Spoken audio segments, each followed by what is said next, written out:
Good afternoon. A beautiful day out there in High Point Solutions Stadium. Really excited to wrap up spring practice.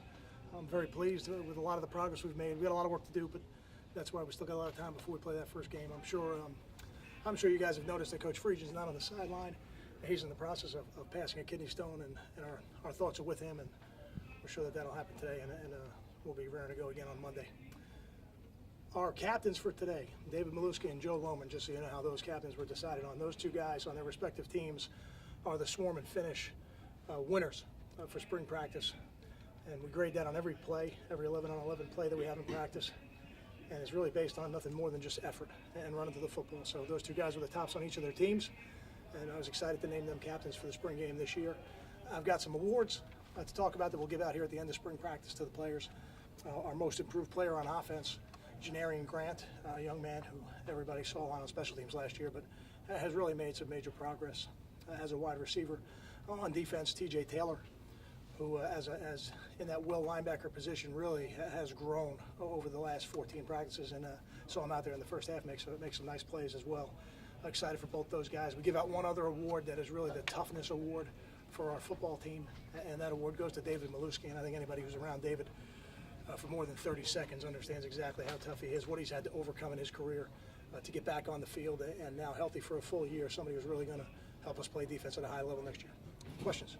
How's the play calling working on offense today? What's the game plan there and everything? Didn't change the game plan. We had already had the call sheet ready to go, and Coach Wilson is calling the plays on offense for today.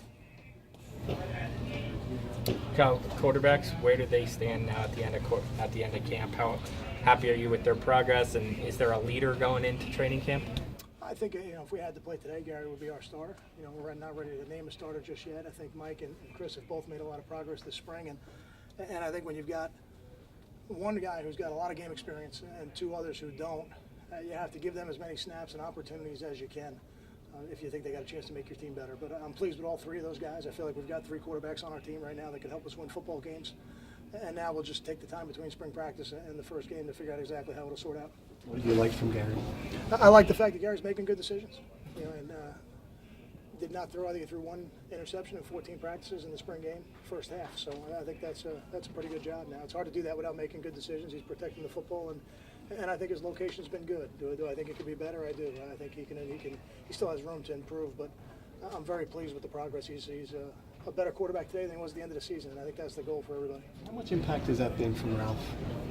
I don't think you can discount it. I mean, the quarterbacks that Ralph has trained in the past have had a tremendous amount of success over time, and I think he's had a great influence on Gary and those other quarterbacks as well. But certainly Gary with the most experience, I think he's had a big influence on him. Kyle, how does not naming a quarterback affect things going into the offseason in the sense of having your leader on offense? I think Gary's been a leader on offense. He was named captain by his teammates last year, so I don't know that me naming him the starter today would increase his value as a leader. I think Gary's got an ability to lead. I think at that position, if you don't have an ability to lead, you can't play it. So guys like Mike Monte, Chris Laviano, they have an excellent skill set for leadership also, and I think those guys on offense have to be your leaders. That's the most important position on the team, and certainly on the offense. So I think the leadership will come from a lot of places. I'm not concerned about it being affected by naming a starter. Obviously, it probably would help to have one voice rather than three guys competing for, in July and stuff when the coaches aren't out on the field and just the players. I don't know if I agree with that, because when those guys work out in the summer and they're not with us, all those players will be taking reps. All those players are going to need to be heard, and the reality is one of them is going to be, whoever it ends up being, is going to be one snap from being the guy. So they better be ready to lead when they get in there. Kyle, how much of a concern was it when you were thinking about Ralph, about his health and things like that when you were considering hiring him? None whatsoever. No, I think there's a lot of people who deal with this issue on a daily basis, and I think he'll deal with it today, and we'll be ready to move on by tomorrow. How much different is this offense going to be under Ralph from last year? That's a great question. I think in terms of the personnel groups we play in, it'll be the same. I think you'll see us play in the same personnel groups. I think you'll see some things that Ralph will do more of maybe than Ron did last year or Dave did the year before. I think you will. I think every coordinator has a comfort zone in play calling, and some coordinators like shifts and motions more than others. Some coordinators like certain run schemes more than others. It's not that you don't carry them, just the emphasis gets changed. So I think there will be some very definitive differences when you see this offense under Ralph next year. Is there a feeling that some of Gary's problems were coaching that can be cured by a different voice from last year? I don't think so. I don't see it that way. I think Coach Prince is a very talented football coach. I think Coach Brock is a very talented football coach. I think the progress I've seen is the progress you would hope you would see through experience. And as a player, does sometimes somebody's voice maybe strike you a little more clearly than somebody else's? I think that certainly could be the case. I don't know that for sure. I don't know if we'd ever know that for sure. But it seems to be the right guy and the right pairing at the right time. That I would agree with. God, does Janarian give you guys something on offense that maybe you haven't had in a little while? Like in terms of that shifty, I don't know, it seems like he's running a few different routes maybe than some of the other receivers. He actually runs some of the routes that Muhammad ran, even though you wouldn't necessarily put those two together, but they're not exactly the same body type. But I think Janarian's a very unique player. You see it come out in special teams all the time, and I think if we can get the ball to him in space, what you have is a guy who can make anybody miss on the field, and he's a one-step change of direction guy, and he's got excellent top speed, although he got tackled on the one, which I wasn't that excited about.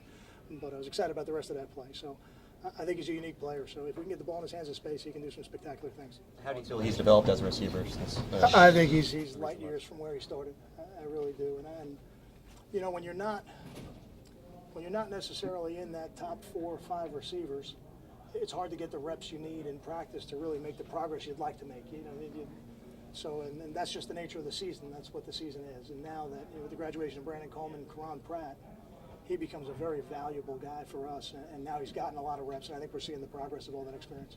How much First do you? half, but anybody flash out there for you or make some plays that that really caught your attention? The guys flashing to me are the kind of the guys who flashed all spring. A guy like Janarian Grant, a guy like Desmond Peoples. I think Darius Hamilton was an excellent player for us last year, but has really raised the level of his game. I saw him in the backfield a couple times, and I saw Kamoko Toure make a couple nice plays against the one offense, which I think is good because he's a guy we think is going to play for us next year. How much do you think the fans and even the players and stuff enjoy having the NFL guys come back here and get back with the autographs and stuff? I think there's a couple things about this day that really make it great.